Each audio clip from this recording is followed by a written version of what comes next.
I look at the dreadful effect on wildlife, and in southeast Queensland I'm forever seeing signs going up, koalas crossing here. I mean, I was educated at Griffith University in the middle of suburban Brisbane. They've now decided to put koala signs up on Mains Road. Can you believe that? There's never been a koala seen in that forest for years, I'm told. But Colin, the wildlife that's been killed by these fires, if these greenies genuinely were environmentalists first and not socialists or even worse, then they would be the ones that would be out there fighting the fires. They wouldn't be the ones putting just the ads on the TV saying, you know, adopt a koala for $15 a week. They'd actually be genuinely saying we need to manage our forests better.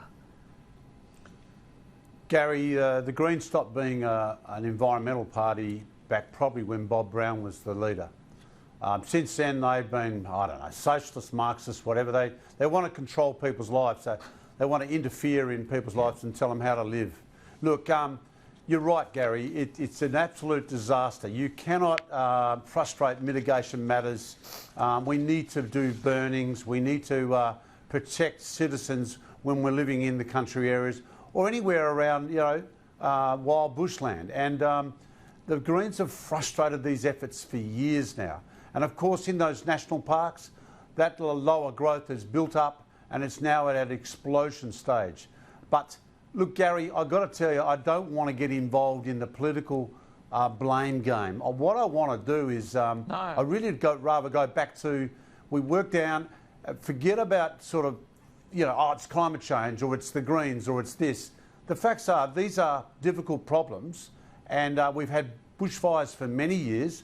They are very hard to solve. And to chuck some sort of blame game into that, that doesn't help at all. We need to sit down together as politicians and also the bureaucrats. Those buggers that carry those clipboards, Gary, we all need to sit down and we need to find answers. And we need to listen to the people in the regions. They know their area better than anyone. And we stop listening to the people in the country regions. They know the answers to most of these issues. Yeah, well, look, I mean, there was a firefighter this week who I heard suggested that it was actually people who were working in air conditioning that were to blame. I'm not going to get into the blame game either, but basically they had a lot to answer for. There are a lot of people, and these are the Neros, who all had expert knowledge about everything, and I don't want to be a Nero either. But Teena, when you start to hear from people I know that in the north coast of New South Wales and mid-north coast of New South Wales, some of those forests had rubbish on the floor of them that were as high as me. They were 6 foot tall. It was that deep with stuff that just became fuel. There is something wrong with the way we're managing these things. And after this event, there has to be an inquiry into it, and there has to actually be some change in the way things are being done currently. Yeah, but Gary, we don't have the luxury or time for 18 months, 24-month review or inquiry. They have to do things now. And not only is that growth and the fuel there, you've also got the idiots setting these fires, starting them. I mean, yeah. It's outrageous. So look,